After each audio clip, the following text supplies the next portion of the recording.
আজকে মহান বিজয় দিবস। ঘরে বাহিরে সব জায়গায় আজকে বিজয়ের উল্লাস। আর আমার লাইফে সবচেয়ে সুন্দর এবং সেরা বিজয় দিবস হচ্ছে আজকের দিনটা। আমি আমার লাইফে অনেকগুলো বিজয় দিবস পার করেছি, কিন্তু কখনো এভাবে বের হওয়া হয়নি। আজকে তাকরিমকে নিয়ে সকাল সকাল একটু বের হলাম, যে আসলে বাহিরের বিজয়ের উল্লাসটা দেখার জন্য। আর নিজেদের মনটাও ছটফট করছিল, ভাবলাম যে তাকরিমকে একটু দেখিয়ে নিয়ে সকাল সকাল নাস্তাটা সেরে বের হয়ে পড়লাম বিজয়ের উল্লাস দেখার জন্য। আসলে নিজেদের মধ্যেও বিজয় দিবসের যে একটা উল্লাস, সে আনন্দটা মনের মধ্যে দোল খাচ্ছিল। এসে আগে প্রথম হচ্ছে পতাকা কিনলাম তাকরিমের জন্য, তারপর হাতের ব্রেসলেট কিনলাম, মাথায় বাঁধার জন্য একটা হচ্ছে ফিতা কিনলাম। আমরা তিনজনেই কিনেছি। এবার তাকরিমের বাবা তাকরিমকে পরিয়ে দিচ্ছিল আর আমাকেও মাথায় হচ্ছে বেঁধে দিচ্ছিল।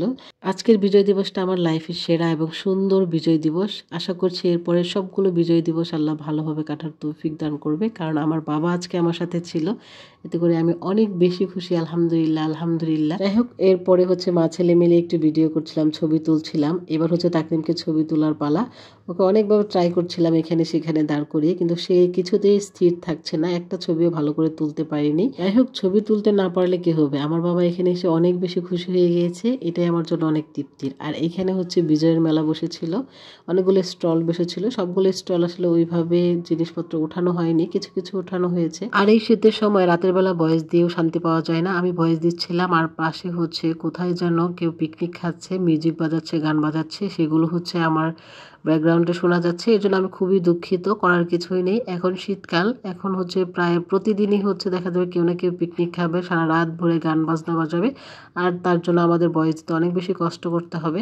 যাই হোক, এখানে কিছু মাটির বাসন উঠছিল, সেগুলো আমি দেখছিলাম। মাটির জিনিসপত্র আমার কাছে খুবই ভালো লাগে। আর একজন তাকরিমকে হচ্ছে পতাকা আর্ট করে দিচ্ছিল। এটা বিজয় দিবস উপলক্ষে অনেকে আর্ট করেন গালে, তবে আমার কাছে মনে হয় বাচ্চাদের স্কিন অনেক বেশি সেন্সিটিভ হয়ে থাকে, এইসব আর্ট না করাই ভালো, যেহেতু এগুলো কেমিক্যাল রং দিয়ে আর্ট করানো হয়।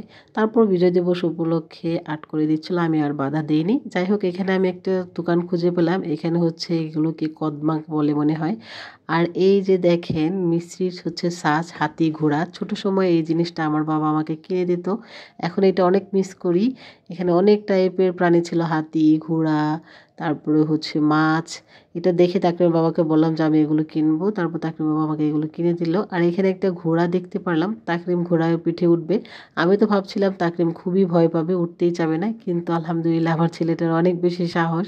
দেখেন কি সুন্দরভাবে ধরে আছে। ঘোড়ার পিঠে উঠে অনেক বেশি খুশি। একবার ভয় পেয়েছিল, মানে ঘোড়াটা একটু ঝাঁকুনি দিয়েছিল, ভাবছে পড়ে যাবে। খুবই সুন্দর করে ধরেছিল। যাই হোক, আমার এই ভিডিওটা হচ্ছে 16 ডিসেম্বরে করায়, কিন্তু আপলোড করতে করতে হয়তো 18 ডিসেম্বর হয়ে যেতে পারে। আর আপনারা দেখে অবশ্যই বুঝে নেবেন যে এটা হচ্ছে বিজয় দিবসে করা ভিডিও। আসলে আমি একদিন পর পর ভিডিও আপলোড করি, এর জন্য দিনের ভিডিওটা আসলে দিনে আপলোড করতে পারি না। আর আজকে ভয়েস দিচ্ছি যে ব্যাকগ্রাউন্ডে এত পরিমাণের শব্দ ছিল চারপাশে, এর জন্য আমি খুবই দুঃখিত আন্তরিকভাবে। সবাই ভালো থাকবেন এবং সবাইকে বিজয় দিবসের শুভেচ্ছা। আল্লাহ হাফিজ।